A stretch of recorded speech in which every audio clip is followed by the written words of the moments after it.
What is up, everybody? Welcome to IGN News Live. I was waiting for that outro that was supposed to play. This is our daily news show where we discuss all the hottest topics in gaming and entertainment. I'm Damon Hatfield. I will be your guide today. I'm joined by IGN's crack news hound, Matt Kim. Hello. Zach Ryan, mid-drink, trying to get a spit take out of him. Super News Day. See, it is a Super News Day. It's That was my joke. I stole that from from me. you. Yeah. Okay, sorry. That was my tweet. Credit. Thank you. Credit. That's Thank actually you. really good. And behind the bar back there is Michael Soyam. He'll be helping us stay on track and making sure we hit all the big headlines of the day. Michael, what are we going to start off with? Well, our lead story today is actually from our very own Matt Kim, so we're very excited to have you here to help us unpack it, Matt. Thank you. Expert Thank panelist. you. Thank you. Expert panelist. And it's the exciting E3 announcement, at least potentially exciting, that it's going on. It's continuing. That's the announcement. This just in. E3. It exists. E3. It's gonna happening. happen. It's all right. E3 still going to happen according to the Entertainment Software Association. Yes, the ESA, they sent out a statement saying that plans are still full steam, not ahead, just full steam. Okay. What? Yeah. They really didn't say ahead? They didn't say ahead. They just, in the quote, just full steam. But yeah, it's happening still. Until we learn otherwise, just pretend like E3 is happening, so you have to pretend. So. No, yeah. So to expound on the quote, they said everyone is watching the situation very closely. We will continue to be vigilant as our first priority is the health, wellness, and safety of all of our exhibitors and attendees. Given what we know at this time, we are moving ahead full speed with E3 2020 planning, exhibit, and registration sales are on track for an exciting show in June. The week of June 8th is when IGN is, when E3 is scheduled for. Do you believe them? I mean, that's what they're saying, right? And like, okay, for background, the reason why we're even asking this is because a bunch of game shows around the world have already been canceled or postponed. Compromised. Because of the outbreak of COVID-19, aka the novel coronavirus. Taipei Game Show was the first in Taiwan. That was just canceled, right? Games Developer Conference, the most recent one in San Francisco, was also postponed indefinitely until the summer. And you know, before the official word came down, a bunch of publishers announced that they were pulling out. Right. You know, so PlayStation announced that they weren't going to be at GDC, followed by like Facebook, Epic Games, EA, stuff like that. And so far, we haven't heard similar things from E3. Like, you know, Microsoft hasn't said that they're pulling out of E3 just yet. So for now, I feel like we can take them at their word, at least as long as publishers are showing up. PAX East was another one show that happened over the weekend that PlayStation pulled out of, and then a bunch of Japanese developers, the Japanese sides of Square Enix and Capcom, just decided not to attend. But the show went on without them. But like you mentioned, Game Developers Conference being canceled is a big deal in the industry, but that's not a super like consumer-facing show. Right. There aren't big game announcements there usually. I also feel like it's less of an international show. You know what I mean? Like I feel like Game Developers Conference definitely has like some international attendance, but it's not international in the way that like an E3 is an international show. E3 is a very consumer-facing show, very high-profile and also public-facing show now. Yeah, for sure. So that would be a big deal. Yeah, and like PAX East, as you said, continued, right? Like they still held it, even though a bunch of publishers did pull out at the last minute. So maybe that's the reason why here for E3 is. I have to assume that the ESA is just sort of knocking on wood at this point. It's like nobody knows when we're going to get a real handle on this virus and whether or not, we're still, I think, 6 weeks out before human trials, and I think like up to a year or more for like a vaccination. And I think at this point the ESA is just sort of banking on the fact that like maybe this will go away, maybe it'll die down, maybe we won't be so concerned about it in a couple of months. But right now, it's basically 3 months away at this point. But I guess what makes me wonder is, I think everyone understands that the situation is going to get worse before it gets better. Yeah. So it's really just a question of like how much worse and how. What does that Right. curve Yeah, look like? exactly. I mean, the situation seems to be like there's new cases every day in America. I know. So It's knocking on our front door right now. Yeah, out here in California. still have some of that Purell. Yeah. Hook you up, man. We're running low here in the office. What I wonder is, and I'm talking out of my ass here, how much does the ESA need E3? Like, the ESA as an organization, they make money from dues that publishers pay to them, and they also make a hell of a lot of money off E3. Right. Booth space is expensive. We know that for a fact. So I just feel like, does ESA need that influx of cash? Or like, is this like Christmas to them? Right. I mean, we don't have their numbers, but it's true. You're right. Like, and especially now that it's public show, people buy passes. 3-day passes are thousands those of tickets are dollars. cheap. Yep. Yeah. So For sure. I feel like if I were the ESA, I wouldn't want E3 to be canceled, but with something like this, it's out of my especially hands. around such a pivotal year. I mean, they've gone not necessarily out of their way to talk about how different E3 will be this year, but we had those leaks last year about how it'll be a much more experiential and like activation heavy year. And I think that like pivoting away from or canceling E3 entirely in a year where they're supposed to sort of redefine what they are without somebody like Sony, it could be a real detrimental move, especially when I think even outside the industry at this point, the future of E3 is like pretty shaky. Sure. So I think canceling it now would be ultimately like have long-term negative effects. Right. Yeah. I think this would be the 25th E3 this Nobody year. knows. Well, 95 was the first year of E3. So, yep, I'm being told that checks out. Yeah. Math. Solid math. Yeah. Hey, Zach, sorry to interrupt, but Yeah. we're being asked if you could readjust your mic a little bit. Sure. Give your mic some love. The people want to hear you. Yeah, I could do that. Too high. To your mouth, please. Oh no, you wanted to move it up. Yeah. Who said I that? can't hear you. You're too quiet. Yo guys, what's up, Revin?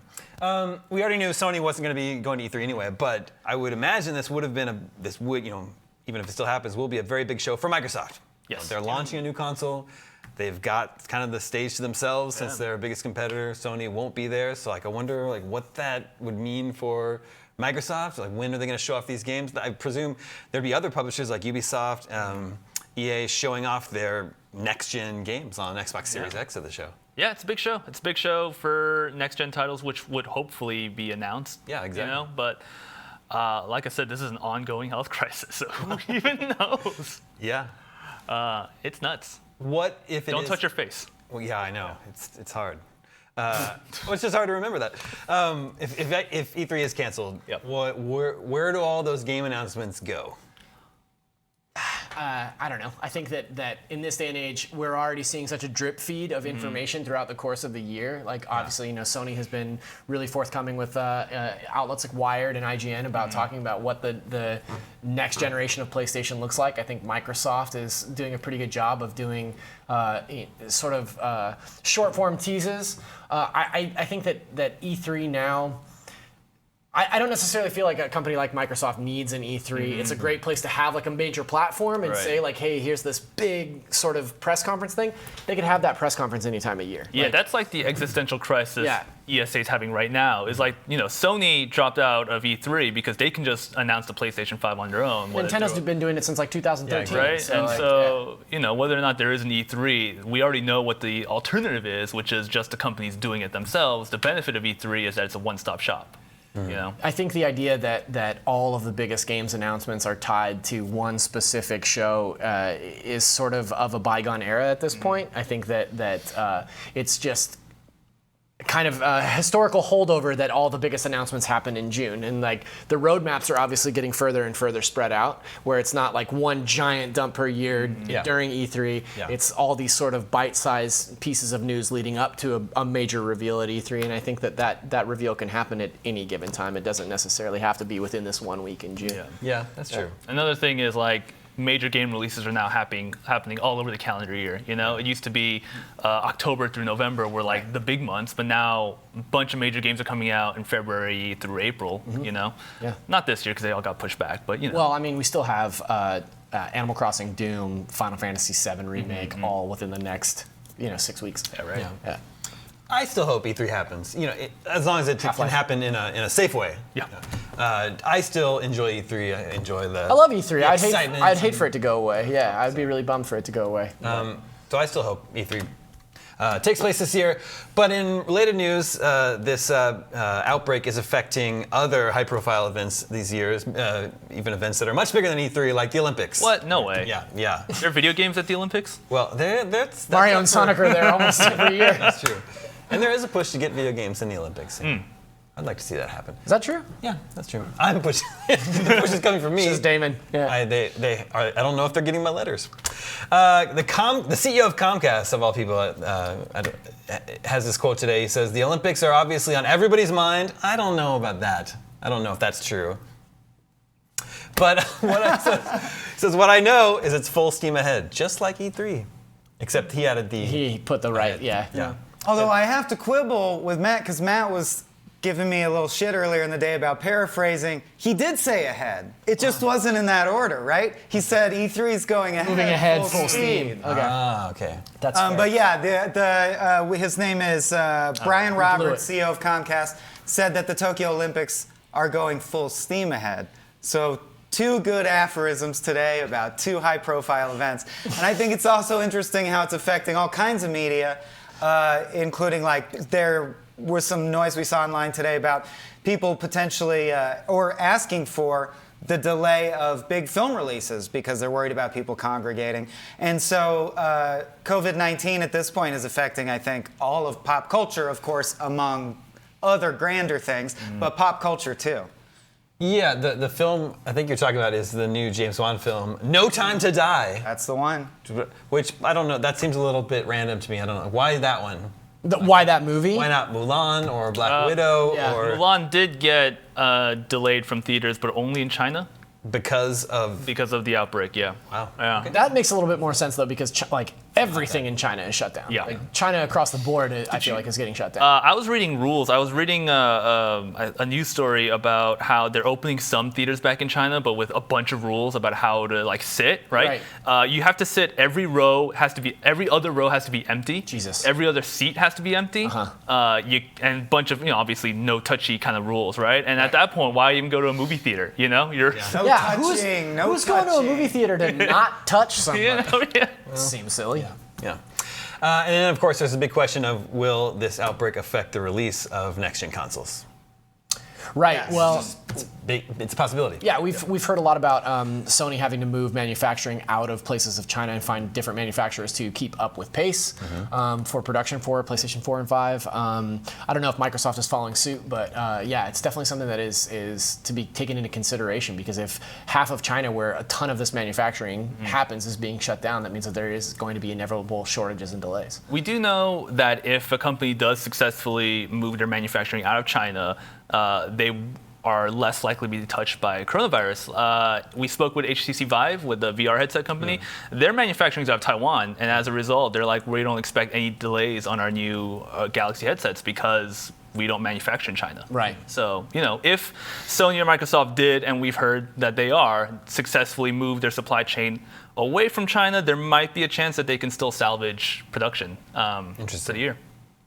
So. I also just want to briefly respond to chat. A lot of people asking for, hoping for next-gen console information specifically. So we should probably say that although that will come up as it comes up, because this is sort of a daily What Happened Today show, you should be aware of Next Gen Console Watch 2020, which Damon also hosts. That is true. Sick plug. Which Sick plug, is Swaim. very laser-like focus on the next-gen consoles. That's right. We go up every Friday, and we cover all the latest news and rumors concerning the next-gen consoles, both PlayStation 5 and Xbox Series X. It's a good time. Speaking of next-gen consoles, Nintendo doesn't necessarily have one. But That's true. It's a very special day because the Switch is 3 years old today, and I bet you guys can take it from there. Yeah. That's quite a... I'm awfully fond of the Nintendo Switch. I like it. I think it's a care for good console. Yeah. I think it's a great console. Can you believe it's been 3 years? No, it actually is really weird to think about 3 years on that system already. That's old. Yeah, I mean, I was working at IGN when the Switch came out. You were here too, as well. I was. You weren't years here. ago, I was still Not here. Yeah. Yeah. We had it was a really rough day that day in the office because like, my console didn't show up. A bunch of people's Amazon? consoles didn't show up. Yeah, I remember it was like a mad dash because consoles started rolling in on launch day, and people were like kind of hiding them because it was like, I don't want anybody to feel bad that they didn't get their Switch, because like Damon and Brian were like pissed about it. Yeah. They're like super mad, and it was like, did you get your Switch? We're like, oh yeah, I got mine. It's no big deal. It's fine. It's cool. It's cool. Yeah. Who's asking? 3 years, sort of a prolific game library for the Nintendo Switch. What a success story, especially coming off of the Wii U for Nintendo. They're at 52.5 million units sold, which is about half of what the PlayStation 4 has sold in half the amount of time. Right. Yeah. So doing really well. It's outsold the Xbox One for all that we know. Yeah, I was gonna say presumably has outsold the Xbox One. Sounds like a winner. Sounds like It does sound like a winner. I have more stats. Oh, hit me. I got nothing. It's I have no outsold the stats. Super Nintendo. Okay. It outsold the Nintendo 64. It outsold the GameCube. It's going to overtake the NES this year. Still no Nintendo 64 or GameCube games on the Switch though, which for a That's 3-year anniversary that'd be a great a problem. anniversary gift. That would have been a big anniversary. Wink at Nintendo. And here is Mario Sunshine HD. I play that. I love totally Mario play Sunshine. that. I also love Mario The Sunshine. holy heck out of They that. put down on the run of show. They said, "Please talk about your favorite Nintendo Switch games, but not Breath of the Wild." Because that's what which I think everyone is says. bogus. That's what everyone says. Yeah. If I ask, that's what everyone's been saying today. Yeah, Breath of the Wild is What- my Of favorite course. game of all time. It is an amazing, amazing game. Trying to think. Yeah. Maybe let's show some love to some other. Okay, the one that I always champion is SteamWorld Dig 2, I which love also that game. came out in the 2017, the first year that the Switch was out. But yeah, an amazing Metroidvania-esque puzzle platformer that I really love.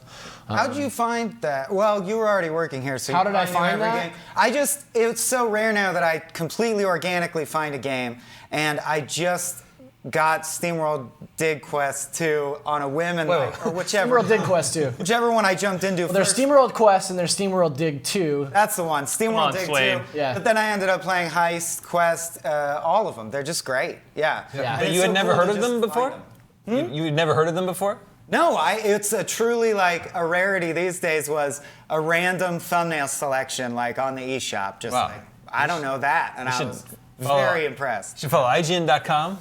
Listen to A lot of good recs over there. Nintendo voice chat. Yeah. Um, Fire Emblem Three It's Houses. a great indie machine. Yeah, it is great. really what it's turned into. Really good for indie games. Yeah. I have one regret about the Switch. What's that? Regret. Yeah, one regret. When I pre-ordered it when it first came out 3 years ago, I pre-ordered the red and blue one, and I changed it to the black and gray Oh, one. yeah. You messed Bad. up. I messed up. not the Awful. business? Just doesn't pop. I thought it was too toy-like. And I have the black one. Yeah, I know. Only You know, you because can the buy different Joy-Cons. I don't have $70 for a pair of Joy-Cons. It's too much. Sure you do. Yeah. Well, I mean, I do, but I use it for other things like food. Yeah, that's fine too. Yeah. I think that the Nintendo Switch has been really interesting to follow. You know, I'm on NVC every week. We talk about a lot of the ports that are coming over. It's an excellent port machine. It's gotten a lot of like really weird random ports over the last couple of years. But it's also got like what? Like Oddworld Strange's Yeah, Wrath is that's one that pretty comes to mind. Like there's a lot of these like weird niche Yeah. ports that have shown up on the Switch that I think is really cool that a new generation gets to experience. I also think Trying to help you out, man. Oh, yeah. give Matt $70 for fresh Joy-Con. Please. I think that it's also got a ton of overlooked Wii U games, which is awesome. You know, Wii U Yeah. famously Captain sold Toad. like 13 million units. I so- picked up that Fire Emblem Persona game. Yeah, Tokyo Mirage Sessions. yeah. That's a cool one. That's a deep cut. And so, I mean, the Wii U was overlooked by a lot of console owners, so it almost had the benefit of a bunch of the Wii U ports felt completely Yeah, I think that new to there's. me. I was gonna say, I think that there's a lot of games that are coming to the Nintendo Switch that are like new to you. They might not necessarily be new. Yeah. You know, there's a shitload of Switch Steam games that have made their way to Switch. Yep. There's like a lot of really great mobile ports. Which I think that people kind of overlook. They have a tendency to be like, oh, it's just a mobile game, but it's a totally different way to experience it. And Yeah. you know, with controller support, I think some of those games get a kind of a second life. Yeah, I think the Switch was a pretty genius move from Nintendo. The NPD group estimates that 71% of Switch owners also have another current-gen console. Because it's your second console for Yeah. everybody. So there's not really much of a reason to own both an Xbox and a PlayStation. Right. But if you only own one of those consoles, it makes a lot more sense to own a Nintendo Switch because Yeah. it's such a different thing. Well, I think the argument that you always hear about Xbox versus PlayStation is like, well, you want it for the exclusives, right? Yeah. And Nintendo Switch is the only place that you can play games like Mario, Zelda, Fire Emblem, Smash Brothers. Like they have, in my opinion, by far and away the best library of exclusive games. Yeah. So I think that sort of is a no-brainer. And I say it a lot on NBC, but if you have the option to play Doom Eternal, or you have the option to play Wolfenstein or something like that on a PlayStation 4 in 4K, why would you choose the Switch version of it? Right. You know, like Well, it's except that it's portable, right? I think the play it on portability there is a big deal, but like you're saying, it makes sense for a lot of people to own a current gen console as well as a Switch because of that reason. Yeah. I mean, especially because, and this comes from like really like lucky perspective, right? But since all the Microsoft games are now on PC or coming to PC, Windows, you know, if you have a PC and a PS4 and a Switch, you're basically covered. Yeah, Right. yeah, that's true. I want to shout out Mario Odyssey. I feel like that one gets overlooked a little bit. I think it's also a perfect game alongside Breath of the Wild. I like that food level. The That's a food good one. yeah. Yeah, it's like Top tier. cubic food. Yeah. It's very good. There's so Fire many, Emblem. I actually haven't played Fire Emblem. Everyone talks about how great it is. I know. That is a great game. Per Schneider said it's his second favorite Switch game. Look, I'm not interested in having tea or like talking. You say that now, but when you start playing it, you'll be like, yo, I can't wait to have this tea. Maybe. Yeah. I'm playing another turn-based strategy game. Wargroove? Langrisser 1 and 2. on Switch okay. right now. My problem is that there's so many good games on Switch. My backlog on the Switch is just ridiculous because Yeah. I get a game, I start playing it, but then the next week, 1 or 2 more games come out that I need to get. It's just like, Yeah. I have so many games that are like in progress on Switch. Well, there's a lot of great collections on Switch too. Yeah. You know, I've been working my way through, but I started playing the Mega Man Zero collection, and that's very good collection. 6 freaking games. Yeah. You know, and I have the Mega Man X and the Mega Man Legacy collection, Yeah, so that's it's all like good stuff. yeah, dozens of games and collections. But And then I also want to point out the Nintendo Switch has an amazing feature that no other console has ever had. Because the Joy-Cons are detachable, you can play games in vertical mode, which Yeah. lets you play all these great arcade. do you have this shoot 'em flip ups. grip? Yeah, I have the grip, flip grip yeah. that lets you play the Switch in vertical mode, and I've downloaded probably every arcade shoot 'em up that they've released on I Switch. want it. It's like $14 on Fangamer. Yeah, 14 bucks. I need to get something. it. It's an amazing device, especially if you like arcade shoot 'em ups like I do. Shout out to our friend Jeremy Parrish. That's his baby. He made that. Yeah. But what is the future of the Switch? What's the next 3 years going to look like, especially when next-gen consoles are out? Is it I mean, the rumor. fine of because it's still your second console and there's so many indie games on it that you're not really looking for? like the Switch runs PS4 and Xbox One games, Yeah, right? but it's not going to run. It's not going to run PS5 and Series X games. Yeah. There's no way. Yeah. And so the hot goss is obviously a Switch Pro rumor, which But Nintendo's been shooting that down. yeah, but Well, they also denied that they were making a Switch Lite right up until they announced it. You know what I Yeah. mean? Like they had flat out were like, there's no plans for a smaller version of the Switch until the day that they were like, please give. That's it. Really looking up at I that. love this. This GoFundMe basically. What else? but- What else do you want? I'd like a new car. What's New that? car, yeah, yeah. 25 grand, I think. but the Yeah. car has to be red and blue. Yeah, I'll do it. I would like a car. I say new car as if I already own a car. I have no car, so I would like a car. New to you. Yeah, it'd be Yeah. new to me. yeah. Yeah. Wait, where were we? We were talking about yeah. Nintendo Oh, Switch Pro. that's right. Yeah. Yeah. I think that you know the Nintendo Switch is based on an NVIDIA chipset that's constantly evolving, and there's always a new chipset coming out for those NVIDIA tablets. I think that it's only a matter of time before we get a chipset in a portable version that is maybe not equivalent, but can run a PS4 or PS5 situation, or at least elevate the Switch to a graphical level of the PS4 or PS5. Yeah. I'd gladly double down on it for a Switch Pro. I was thinking about this like earlier this week, right? But I don't think we appreciate that smartphones can basically run games Yeah. like PS3 games, course. right? And in Yeah. a couple years they're going to run PS4 games, you know, or like that quality of games, right? And in a couple years after that, they're probably going to run PS5, Xbox Series X style games, right? What's stopping the Switch? You know? I think that Nintendo sits out this holiday. You know, maybe my theory is that this holiday season is Breath of the Wild 2. I think that we're going to get a reveal at E3 that Breath of the Wild 2 is coming in November, and then the next holiday season, 2021, is when they release a Switch Pro. Yeah. Yeah. Nathan Mua in chat says Switch S, and well, the one I actually want to bring up was Sway says Switch Fold. Would that appeal to any of you? Foldable Switch, does it matter at this point? Like the, Well, like the Game Boy GBA? Advance SP? Like the clamshells? I'm imagining the GBA with Switch capabilities. I think they're talking about like the Galaxy Fold where the screen Where the itself. screen yeah. actually folds. Yeah. And the answer is no. Yeah, I'm having No, a hard not time. interested in the Answer's no. folding Switch. Sorry, Sway, I tried to stump for you. Nope. Yeah. I don't care for that. The only thing that I asked for a Switch Pro outside of the graphical capabilities is like bigger, wider spread buttons. Yeah. Wider spread I buttons. feel like when you're playing in handheld mode, I got these big man's hands, and they all cramp up. Adult hand controllers. I Yeah. would love them. Yeah. Yeah, because like right now it's Yes. all very tight. Splatoon 2 is practically unplayable for me on the regular Joy-Cons. I have to use the Pro Controller because the thumbsticks are too small, and so I can't aim correctly. I got a question.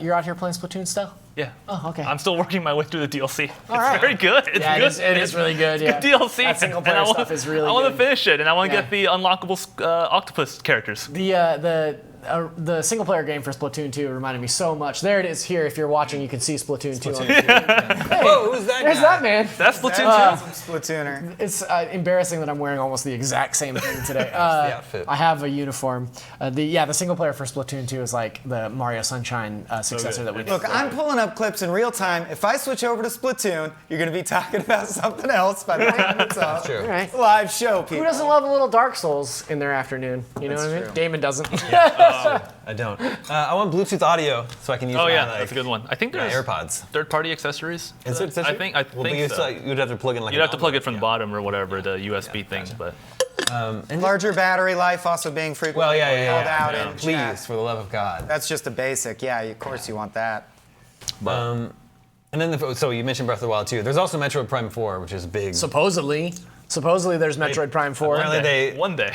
they started it and then sort of scrapped it and started over again. So, I mean, I don't think we're going to be That doing might anytime soon. that might be like a situation where it's a Switch Pro launch game, you know what I mean? Like where it's like, and you can buy it and have upgraded graphical capabilities for Metroid Prime 4. Yeah. Because that, we know that basically got rebooted about a year ago. Yeah. Yeah. And they said that, something like that. Yeah, they actually announced it that they were rebooting it. in a kind of an unprecedented move for Nintendo. Spectre Gaming pointed out he wants themes on Switch, and I would Yeah, love themes on like Switch would a be really UI, just a whole UI upgrade, and especially an eShop upgrade. Because the eShop is still a mess trying to find. The new stuff in it. 3DS had themes. Why not the Switch? you That's know? a really good point. Yeah. Yeah.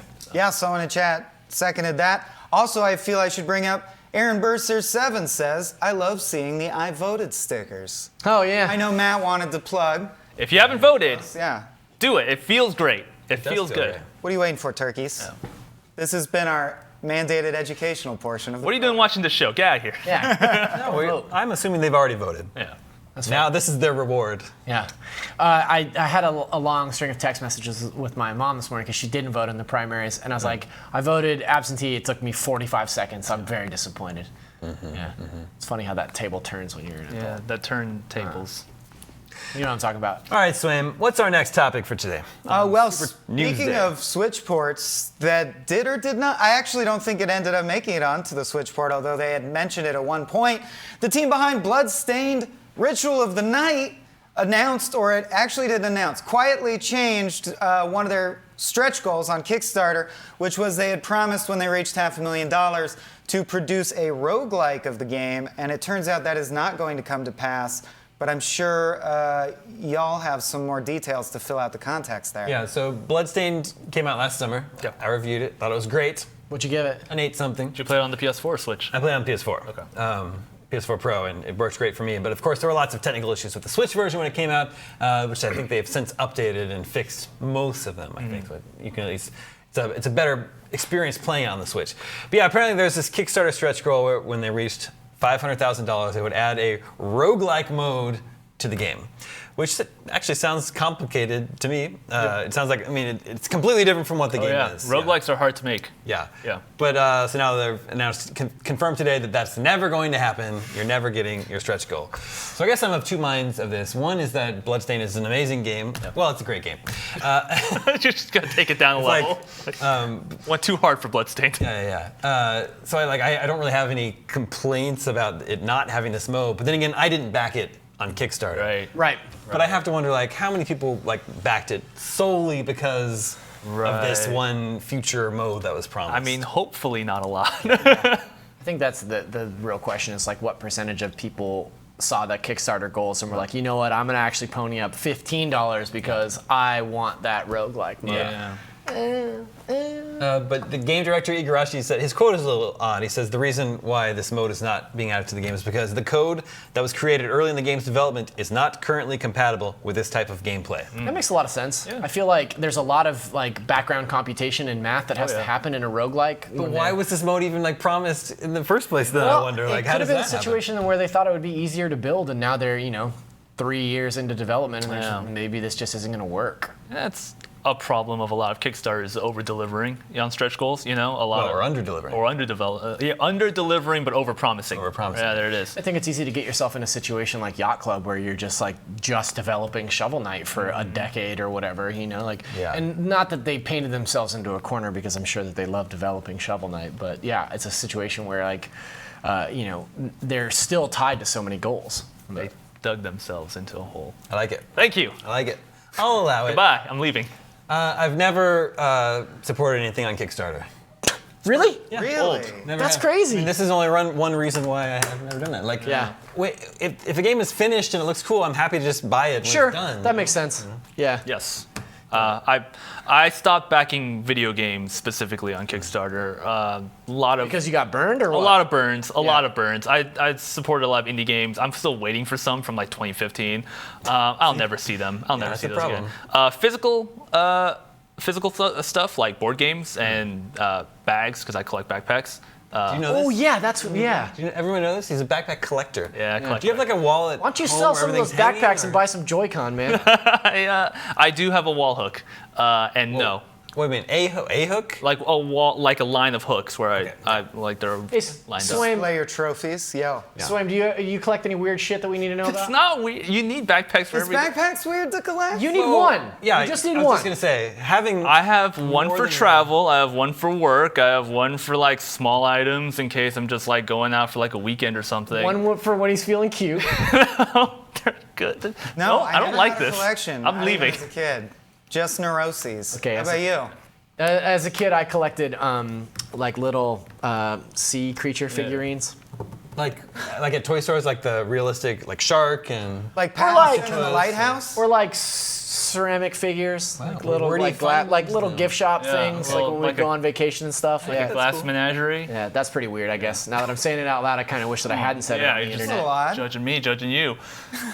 Sorry, man. Judging me, judging you. I just want to point out in the comments, Pete Vita types garbage pail kids, and I don't know what the context is there, but I think that's what he collected. In It any was context, something you could collect. It's- in any context, I support garbage pail kids. Oh, I see. That's one thing he used. Yeah, to yeah. Forty definitely thinks backpacks are a super weird collectible, Matt. So That's it's not we're just not alone in this. two Damon, peop- what do you collect? I don't really collect. Yeah, I'm not really a collector. I don't need like stuff. Games? I download them. Yeah. Actually, okay. Kickstarter fact, right? They put out a recent survey of successful project deliveries are going up, right? Failures are going down. But what was interesting is it means that more people are putting out projects that are guaranteed to succeed rather than just putting them out But willy-nilly. it's also a question of like higher profile projects being pitched and funded, right? Like, isn't it a situation where like more reputable projects are being brought to Kickstarter? It means that people who are creating Kickstarter, what do you call them? Promotions, I guess, or projects? Campaigns. Thank you. They know what they're doing now, so they know how to successfully create a product that they know will get funding, rather than sense. just putting something out there and hoping it gets funded. Hopefully there are people internally at Kickstarter that have the wherewithal and the ability to say like, hey, this might not be the right platform for you. You should consider Patreon or Yeah, GoFundMe. right. or- And I'm yeah. sure there are now Kickstarter experts who are veterans of Kickstarter campaigns and be like, hey, I've wrangled together 40 successful campaigns and I can make yours successful too. Or- So they need somebody there that can say like, if you're going to develop this, you will definitely be able to develop a roguelike mode in your game. Or yeah. Or like, are you going to take your Joy-Con campaign to Kickstarter? Or? yeah, I don't know. I don't have any like stretch goals though. I guess it'd be more Joy-Cons. Stretch goals, more Joy-Con. More Joy-Cons for me. But like the Wonderful 101, right? Like that was a really modest campaign. That shit was rigged. Yeah. I mean, that game was they done. They even said that was just to sort of gauge interest. Right, exactly. Right. Which I don't know if that's $50,000 really... of interest. Gauging interest using you give us money. I know. Measure That's of the interest. This is another reason why I don't support things on Kickstarter.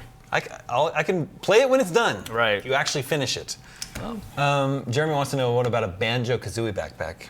I don't know why he's... You would collect it. Yeah. No, well, it has to be practical. I don't just want like a novelty banjo. How the hell else are you supposed to carry your bird?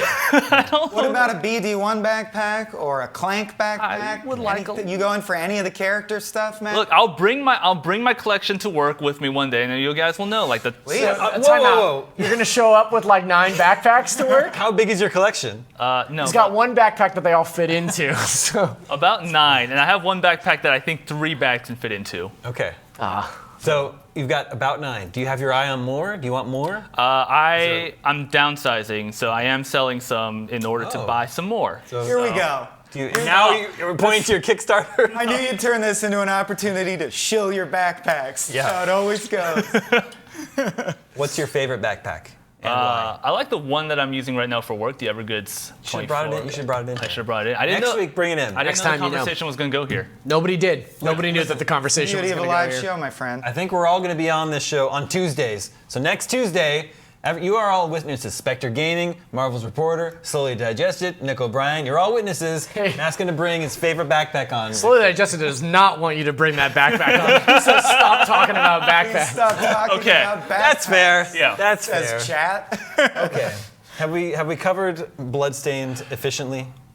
Debatable. I think so. We covered backpacks especially. I think I'd be remiss if I didn't amplify what your pal and mine, Jeremy Azevedo, said off stream, which is that the game does give plenty of bang for its buck if you haven't played it. The game There's is still huge. there's still a ton of It's a full-length game. yeah, and there's still a ton of DLC coming out, including an entire almost an entire other campaign starring Zangetsu. So there's still a ton of stuff. Oh, with yeah. that Character. And they are introducing a new randomizer mode in lieu of the roguelike thing that randomizes item placement and loot Just drops doesn't and randomize the restores. map So layout. it feels like it's good faith. Like it feels like if they said, look, we really meant to do it and it was too complex, it doesn't seem like the kind of team where they're just phoning it in or whatever. Yeah. You know, like I believe them. Yeah.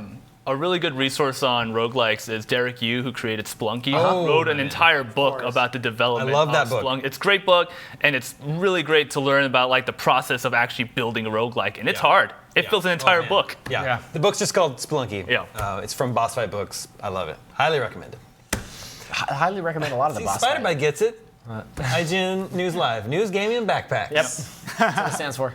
Plus, that's why we added the plus. It could really be anything. Anything You more. guys did this to me. I didn't want to bring it up. You guys forced I'm not me. We really complaining. did. We I'm really not did. I'm complaining sorry. about it. What are we talking about next? Yeah, what are we talking about? Sure. Well, as you know, we've been trying to mix in some interesting science stories here and there lately.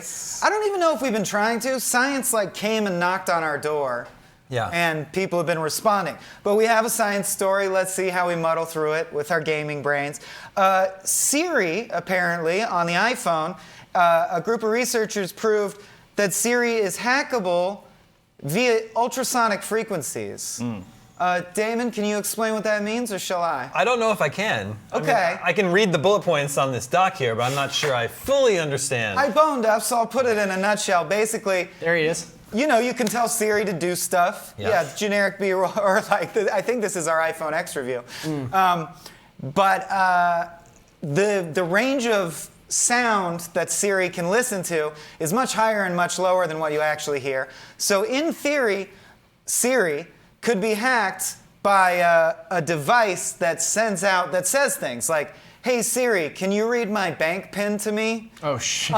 But it sends it out in a pitch so high or low that only a dog could hear it, right? Yeah. And then here's the answer, and you would never know it happened, and et cetera, et cetera. Although they did say not to worry too much, because as far as they can tell, any ambient noise would foil the hacker. So it's the kind of thing that these scientists proved could be done to scare us all, and then at the end of the study, they're like, but it's probably not going to happen. But it could. So be scared. It seems like a simple solution would just be to always have a dog with you. Yeah. At all times. And then the dog will alert you to Yeah. when your phone is getting hacked. And never let a bat near your phone. Yeah. And I feel a bit like our IGN.com user Smells Like DMT Spirit, who said, "At this point, I kind of expect that there's 10 cameras, 20 microphones, and 200 aliens watching everything I do." And that was my initial gut reaction. Not a surprise to find out, oh, there's even more ways someone across the globe could just be watching me. I don't have Siri enabled on my phone. I never I use do. Siri. I only ever use her to set timers for stuff. Like when I'm cooking, set a timer here, set a timer there. Yeah. I think that's becoming a pretty standard practice. Tron Swanson says, "I disable Siri voice assist on my phone, Alexa whenever possible, etc., etc." But there's got to be a breaking point. Tron Swanson Good is name. a next level username. That is kick ass. Good job, Tron Swanson. Way to go, Tron Swanson. That is really good. Yeah. I like it. Yeah, I guess I hadn't really considered with people's concerns about Alexa and stuff, turning that stuff off so that you're not continually feeding the hive mind information. These smart technologies or something have really simple ways of hacking. Remember when the face unlock thing happened? Can you unlock it with a picture? And some people could. Yeah. So, technology, it's great until it's not, I guess. You heard it here first. I know. Yeah, but it's hard to resist. There is a level of convenience at which I will just cave and say, fine, Alexa, Yeah. feed me and turn the game on. Of course, I do actually wonder how this could be used, because Siri's not going to hand over your bank PIN numbers. Like, how could they use it? What could they ask Siri without you hearing that? Well, and Get her also, to hand over I was going to say, something. also, wouldn't you hear the response? Yeah, sure. Like, Yeah. like, what if you were just like hanging out and all of a sudden you just heard your social security number read off you? You'd be like, what's happening? Siri, what? Why? Why would you just say that? Yeah. That seems like an inopportune thing to just spout out. It is a weird thing. That's all I got. Yeah, same. Extermination wants to know if Bioshock 4 or Fable 4 should return for E3. You can only have one, Bioshock 4 or Fable 4. Oh, Bioshock. Bioshock for me, Yeah. yeah. And we know there's a new Everyone Bioshock knows. coming. Yeah. There is a new Yeah, Bioshock. they announced it. They announced a new. Yeah. What was the code name for that? They haven't. They just said it's a new Bioshock game from a new studio that 2K just opened up in the Bay Area called Cloud Factory. Sorry. Cloud- And that pronunciation is part of the Yeah, you have to say it with Top. the Cloud Factory? The future. Cloud Chamber. Cloud Chamber. Yeah. New Bioshock game announced from Cloud Chamber. Yeah. Fun fact, a cloud chamber Yep, is the there we tank go. in which you put ink and water and stuff to make cool bloom effects in movies. Everybody knows that, Swaim. Oh, sorry, everybody knows. All right. And that's why Bioshock 4 is going to be at E3 this year, unless it gets canceled. Well, it's many years away. Like they just said straight out that it's years away from development. not this year. Yeah, so probably not But this if- year. But it's happening. It exists somewhere. Somewhere. Yeah. Somebody's working on it somewhere. Yeah. In a cloud chamber. Either way, not Fable 4 is what we're saying. Yeah. Yeah, I don't really need a Fable 4. Ever. User how we put Danger this up on. Sharks, who we have some vested interest in listening to, says, talk about Animal Crossing in all caps. Talk about Animal Crossing. So Anything to inject before we move on? Animal I Crossing? can talk wise? about how I'm not going to play Animal Crossing. If everybody would like to hear about that. Damon's just too tough. He's Yeah. just too hardcore a gamer for Animal That's Crossing. true. Yeah. Very He doesn't want popular. anybody to think he's a sissy. So you I've won't be never playing. played Animal Crossing. In general, I need games that like give me things to do. If Yeah. a game's just like, here you go, do whatever you, You want. can I don't live like an it. entire virtual life. That's not- Fall in love. I'm doing Sire that. I've already done that children. in real life. I'm fine with that. I've never played an Animal Crossing, but I checked it out at PAX last weekend, and my suspicions were confirmed. Looks real boring. Not for Damie. Not for me. Okay, so on the complete opposite end of the spectrum, like I physically hurt thinking about how long I still have to wait for Animal Crossing. I can't wait for this game. I think it's gonna be so good. I'm just gonna chill out so hard. I'm gonna make friends with like a little koala bear, and I'm gonna give Get him a all bunch of my fruit. bells. I'm gonna get a bunch of bells. It's gonna be great. Danger Sharks in chat says, don't actually do that. I didn't think you'd actually do it, LOL. This is like the second time that. What do you want, dude? Yeah, You're Jeremy's messing been with your throwing own out live curveballs show to here. us. It's like, come on. This is your show that This you is a live created. show. Yeah. Stupid. We will talk about whatever you tell us to talk about. So Exactly. you gotta be careful. Oh, like Ron Burgundy. Yeah, exactly. Just put a question mark at the end. Right. Yeah, exactly. That's true. No, but I did want to actually talk about this Red Dead Online thing that ran today that I found fun only because as a player of all iterations of Red Dead, and I do still play online with my buddies, dueling was sorely missed and is back. But only in the like casual sense, where the community in the online version is taking upon themselves to just have duels and have a third-party ref. And there's a bunch of different like homebrew versions of dueling and like rules that are proliferating. And I thought that was neat. Have you dueled? I have not, but after reading this, I'm gonna go home tonight and immediately try and find a duel. You gonna challenge someone to a duel? You're talking about like a gentleman's duel in the very sense Like of the a word, like 10 where, paces. where it's not. Yeah, I was gonna say where it's not. Or is it, maybe they're not even pacing, maybe it's like a quick draw. Right. But it's like My understanding is it's trying to replicate the quick draw duel, the classic high noon duel, and people are like creating rules like, okay, you stand there, I stand here, third person shoots in the air, and that means draw, no use of dead eye, etc., etc. Right. And it's sort of whatever agreement you come to, you just, That's kind of like a gentleman's duel. yeah, you know, exactly. where Like you set the rules. Yeah. You do the paces. You turn and fire. Like, I think that's kind of cool. I think what's neat is we're approaching, like, because the same thing happens in Fallout 76, where the community does things all the time Yeah. that the developers don't account for.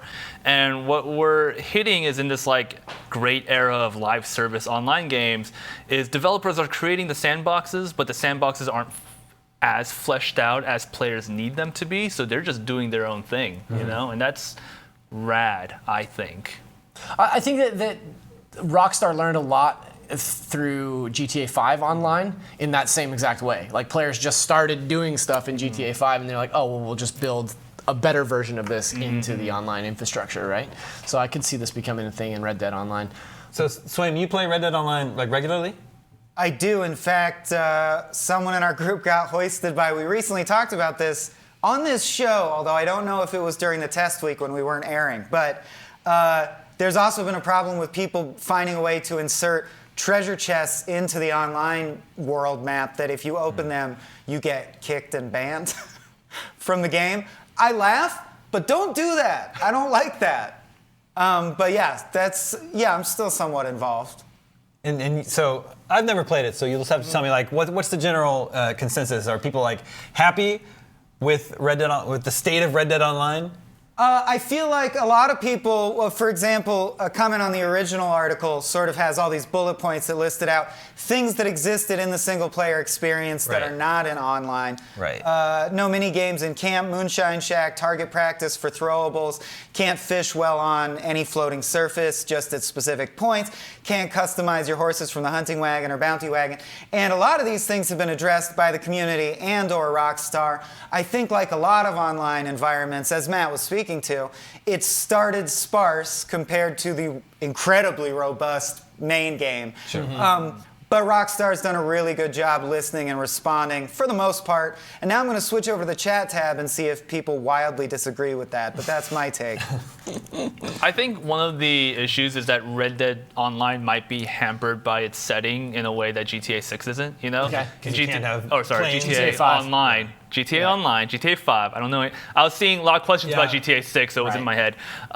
Yeah, GTA Online, you can have like jetpacks and Yeah. rockets and missile silos. Well, a and modern whatever. setting allows you to do Exactly, like crazy right? car races that Yeah. like shoot you Yeah. into the air and go underwater and all Yeah. kinds of But shit. like they could get more wild with it if they wanted to, with like Undead Nightmare. True. Sort of stuff. Go Yeah, I think a lot of people are supernatural. still sort of anticipating that we'll see some sort of Undead Nightmare expansion for I hope so. Red Dead. Do you play a lot of that? Rye Holter I love says the Red Undead, Dead really. Zombies when. And I think that's Yeah. going to capture a lot of people's feeling. I mean, they gotta, right? Like, No, I don't think they got Oh, they to, don't got to, but I hope you know. they do. Yeah. They already have all the money. They don't got to. It's true. But they will. They do have all the money. Well, we don't know if they will, but maybe. IGN in chat asks, but it is a good question though, what would Bully Online look like? I think it would look a lot like Your high school years. yeah, exactly. I was just gonna say, like your high school experience. Like maybe you get to participate in cool extracurricular activities and make pals online.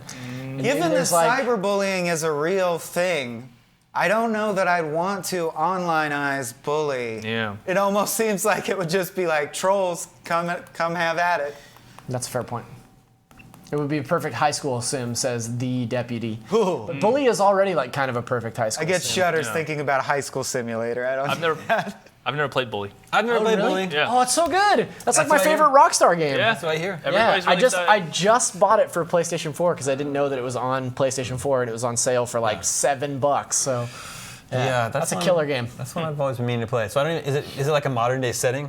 Yeah. Okay. I'm just trying to envision what a Bully Online would be. Well, I guess modern day from when it came out. Yeah, from like 2007. Like a reform whatever. But it's school, not like- boys reform school. Yeah. Yeah. Yeah. That's a great game. High school's changed a lot since 07 and 2020, I imagine. I was gonna say, do you have firsthand experience, no, Matt? no, but when were you last in high school? Yeah. Hello, not fellow gonna say. kids. You know, high school. Not gonna say. Favorite Rockstar game? More than Vice City? Are you a Vice City guy? So I didn't play. I played Vice City, but not to like.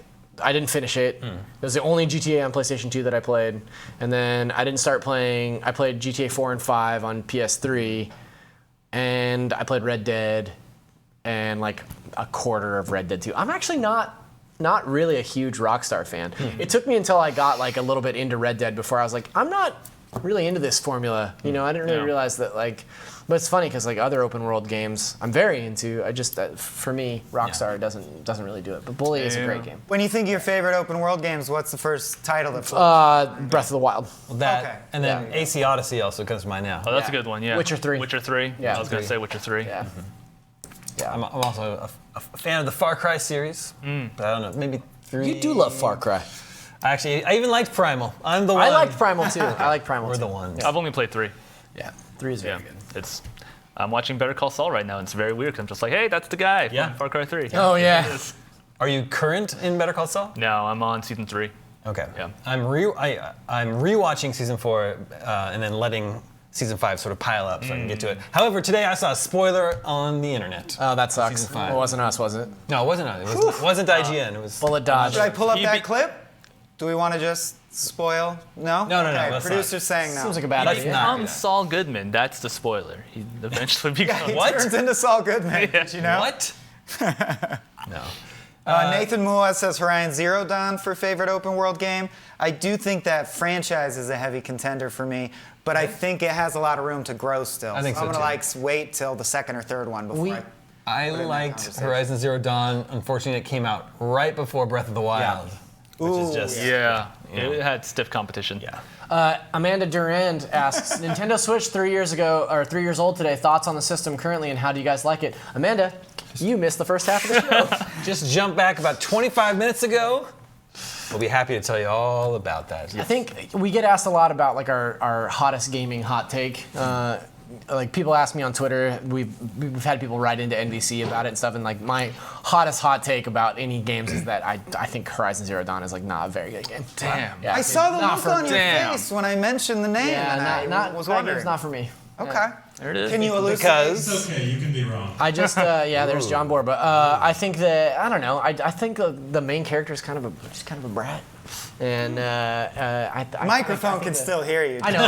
I think the mechanics kind of got old after a while. I'm really just digging myself a hole here, so I'm gonna stop talking. The thing about the main character that bugs me is her name is spelled the way that you think it's pronounced, but it's not pronounced that way. Right. It's not Alloy. It's not Aloy. Yeah. that's Don't it. like that. That's a silly reason to hate a game. Sorry, man. Well- That's who I am. With the brief time that we have left together today, Slammer, is there anything else that we need to cover off on? Yeah, I realized I could have maybe done the run of show in a way that ended on a more climactic note, so I don't Okay. know if you want to brainstorm a fun question to go out on. But in between, I definitely wanted to talk about Core, only because ever since I saw Simon Cardy's review on the site, I've been obsessed with Dreams. And lo and behold, Core now exists, which is Dreams, but based on the Unreal Engine. And actually, John Davison posted in our work Slack today, and I just can't get over how we're entering this period where game design itself is getting gamified. I thought Dreams alone was interesting. I didn't realize there were going to be other competitors entering the field of games where you make games. That's very interesting to me. I think Dreams is the best reviewed game of the year so far on sites like really? OpenCritic.com. I mean, it's March, but yes. Metacritic. Yeah. I know, Yeah. but still, 2 months in. Yeah, so The Verge posted a pretty glowing, in-depth, experiential. I got to use or watch someone use Core for a bit, and they just talk about how easy it is to use, how you never seen a line of code, how game logic, etc. And it was like deja vu because these are just all the things that I say about Dreams. But of course, this exists within the Unreal Engine, which is Epic Games' engine, and that has kind of a special appeal to it if you love their games. Yeah, but I wonder what that means. Usually developers have to license that engine. So I guess Yeah, mean, as far as monetization, the only quotes I could find so far, just from the Verge piece, where, quote, "We want you to be really handsomely rewarded," which is nice to say but vague, and quote, "The creator owns the intellectual property and we own the assets that we've provided that they've built the IP out of." I still imagine that could be sliced a lot of different ways in court, but I do think there's going to be a real movement of games like Dreams and systems like Core trying to develop platforms and monetization and profit sharing plans with aspiring game developers that could be a nightmare, but it could also be artistically very interesting and like a rich time. Yeah, we talked about it a little bit last week, but Ubisoft and Joseph Gordon-Levitt got in a little heat over their, I forget what it was called now, but they basically were taking, asking for, yes, hit record, where they were asking people to submit art for Beyond Good and Evil 2 that would show up in-game. And that backlash, I think, kind of set off exactly what you're talking about, Swaim, where it's like, you know, you want to be able to like reward creators in a way that makes sense based on their investment in your creation tools.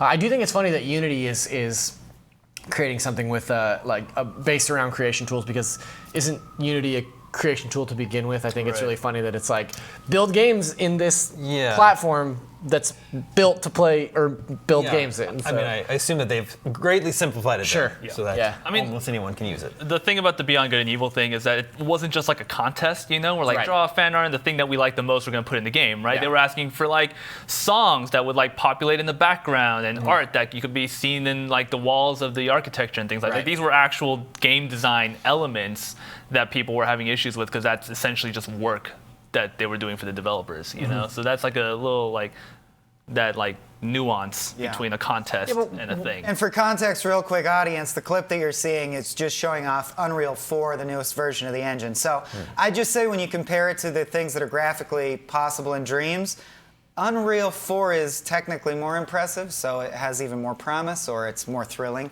to think about getting in there. How do you know this can't be made in Dreams? Huh? I said, how do you know this couldn't be made in Dreams?